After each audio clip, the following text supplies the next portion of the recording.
Good evening, children. I'd like to tell you a story about a dragon named Toast. Toast was once the wealthiest dragon in his particular corner of Fantasyland. He had a massive hoard of gold. It was so massive, in fact, that it ground the economy of a nearby town to a halt. This was a problem because the villagers soon ran out of money for Toast to steal from them. He realized this one day when he was making his daily rounds, terrorizing the villagers until they paid him to go away. He swooped down to the first house on his route, a thatched roof hut with a small attic. "Roar!" said Toast. "Growl and snarl, roar, roar! I'm great and you suck! Roar, roar, roar!" Finally, a villager emerged from the cottage. "Oh, please have mercy, oh mighty and successful Toast! I'm sorry I didn't come to the door sooner. My dysentery's been acting up again." "No excuses!" Toast snapped back. "I'm very sorry, but I'm afraid we're all out of gold. Can I interest you in a dead rat? I think we have one of those. Let me see. Oh, it looks like we only have one left." "I don't want your dead rat, air breather." It's my most valuable possession. Oh, please don't eat me." You're too skinny to eat anyway. Why don't you eat something?" Because I don't have any gold to buy food." "And why is that?" "I gave it all to you." "Well, that was stupid." Toast didn't eat the man. He simply burnt his butt a little and flew away to look for more gold. Toast soon discovered that no one had any valuables at all except for him. With no more gold in the village for his pillage, Toast got bored. And when overprivileged dragons get bored, they tend to come up with some very clever ideas. Toast decided he would buy up all the land in the village. "I'd like to make you an offer on your house," he would say. "Will we get all our valuables back?" "No. I'll give you 60% of your valuables back." "Well, given the circumstances, that's rather generous, I suppose."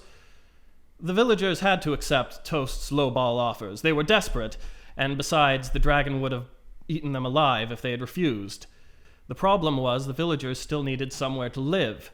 They began to pay Toast a small amount of money each month to live in the houses they once owned.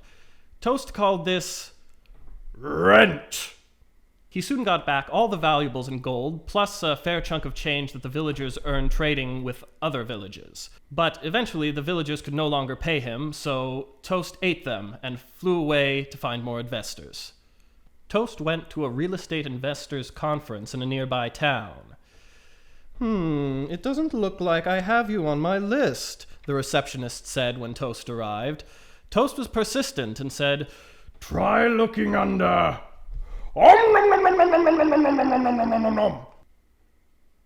Toast ate the receptionist and spit out some ashes along with the receptionist's clothes.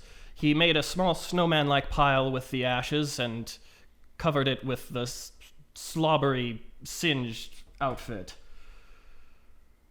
And then he ducked his head into the entryway of the Gothic Convention Hall and started to make his move on investors. "The market's booming! It's exploding! It's on fire!" Toast would say, while handing out tastefully designed business cards featuring a professional portrait and his full name and title. "Toaster Oven Smogsdale. Not that kind of dragon. Century 12 Realty." Toast convinced the merchants from a nearby town that the village was a hip and trendy neighborhood where their grown-up children could start improv theaters and independent vegan cafes. The merchants didn't actually want to live in the crappy little village, of course, but Toast convinced them they could make money off of the property in the same way he had, by charging rent. Unfortunately, all the villagers who had paid rent to Toast had been eaten by Toast. By the time the merchants realized this, it was already too late. They had no choice but to sell the properties to their apprentices. Unfortunately, they paid their apprentices very little. But Toast had another clever idea.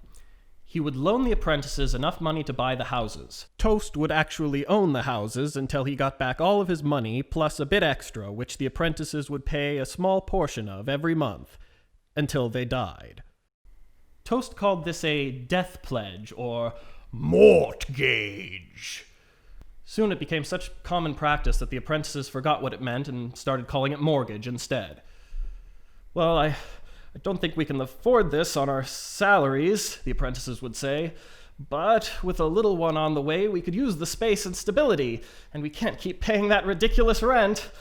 Oh, it was so irresponsible of us to think we had the right to procreate.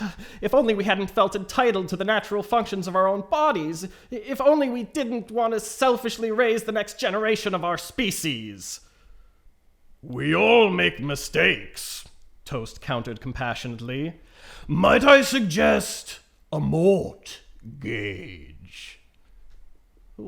"Why are you saying it like that?" "What?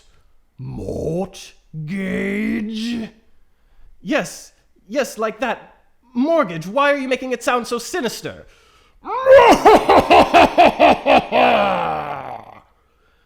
Toast would laugh maniacally from time to time, making no attempt to conceal his zeal for being a jerk.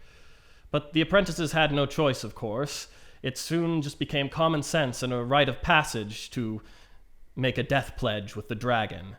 When the apprentices finally did die, Toast ate their children, pooped on the village, and flew away.